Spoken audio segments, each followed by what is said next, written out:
Hello dear students, मैं doctor Rakesh आज पढ़ा रहा हूँ आपको ह्यूमरस बोन के बारे में। तो what is humerus?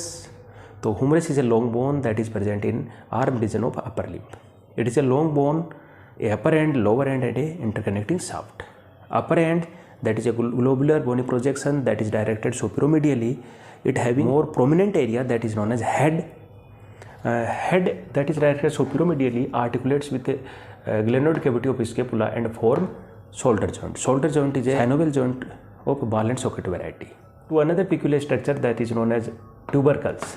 A tubercle that is present laterally that is known as greater tubercle and a tubercle that is present medially that is known as lesser tubercle. Greater and lesser tubercle दोनों ही tubercle है, उनके बीच में एक groove है, उस groove को बोल दिया अपन ने बाइसिपिटल ग्रूव. ग्रूव और सल्कस, इस सल्कस के नाम से बोलते हैं तो उसको बोलते हैं इंटर ट्यूबरकुलर सल्कस, और ग्रूव है तो बाइसिपिटल ग्रूव. बाइसिपिटल ग्रूव है क्योंकि इससे होते हुए बाइसेप्स मसल के टेंडन पास होते हैं. उसके बाद में आप देखोगे कि जो अपर एंड है, अपर एंड को लोअर एंड से जोड़ने वाली जो स्ट्रक्चर है वो है शाफ्ट. शाफ्ट जो है वो एक लॉन्ग सिलेंड्रिकल स्ट्रक्चर है. शाफ्ट में 3 बॉर्डर और 3 सरफेस है. 3 बॉर्डर, एक बॉर्डर आपको मीडियली दिखाई दे रहा है, एक बॉर्डर आपको लेटरली दिखाई दे रहा है, और एक बॉर्डर जो कि एंटीरियरली प्रेजेंट होता है. एंटीरियरली एक बॉर्डर प्रेजेंट है. तो इस तरह से एक एंटीरियर बॉर्डर प्रेजेंट है. अब एंटीरियर बॉर्डर है तो यहाँ पर इस तरह से एक सरफेस इधर होगी, एक सरफेस इधर होगी.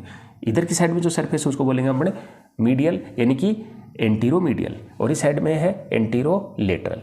तो एंटीरोमीडियल एंटीरोलेटरल 2 सरफेस होगी, और उसके बाद में एक पोस्टीरियर साइड में है जो कि ये साइड में आपको दिखाई दे रही है पोस्टीरियर व्यू में, तो उसको बोल दिया अपने पोस्टीरियर सरफेस. तो इस तरह से शाफ्ट पार्ट में 3 surface, anterolateral, anteromedial and posterior surface.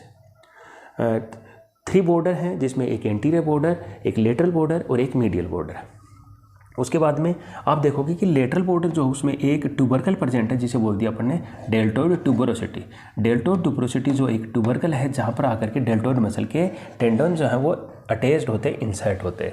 Deltoid muscle जो है वो एक इंपॉर्टेंट मसल है जो कि शोल्डर जॉइंट को कवर करती है. शोल्डर जॉइंट को लेटरली कवर कर रही है, शोल्डर जॉइंट को इंटीरियरली कवर कर रही है, शोल्डर जॉइंट को पोस्टीरियरली कवर कर रही है, मीडियली कवर नहीं करती है. इसलिए शोल्डर जॉइंट के डिफरेंट मूवमेंट्स हैं जिसमें flexion, extension, abduction, lateral rotation, medial rotation और सर्कमडक्शन. इन टाइप के मूवमेंट्स में ये हेल्पफुल है.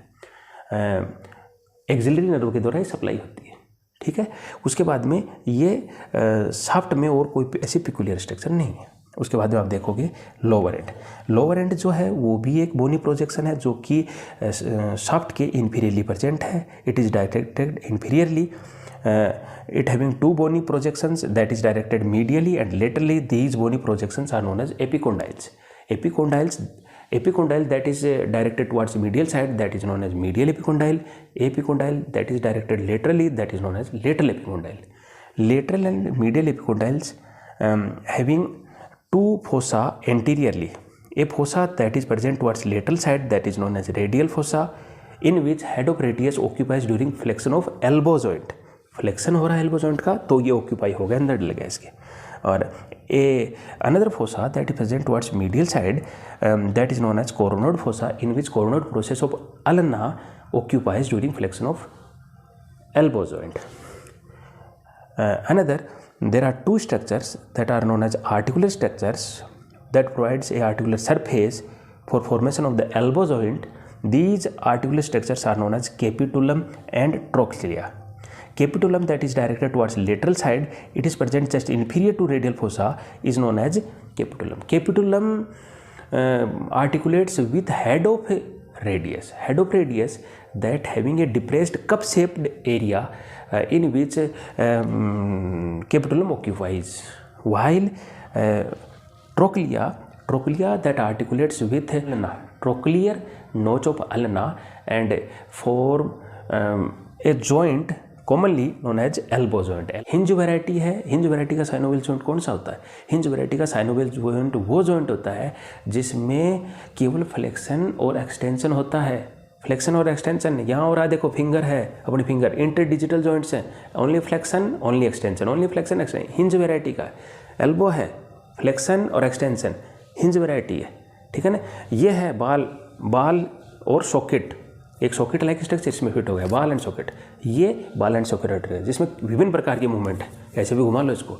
तो इस तरह से ये मूवमेंट, ये बॉल एंड सॉकेट वैरायटी, ये हिंज वैरायटी का साइनोवियल जॉइंट, दोनों ही साइनोवियल जॉइंट है। उसके बाद में आप देखोगे पोस्टीरियर सरफेस।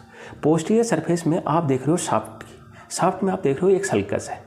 सल्कस जो है वो एक डिप्रेस्ड एरिया है जिसे रेडियल ग्रूव भी बोलते हैं। रेडियल ग्रूव क्यों बोला इसको? रेडियल ग्रूव इसलिए बोला क्योंकि रेडियल नर्व जो है वो यहाँ से होती है पास होती है।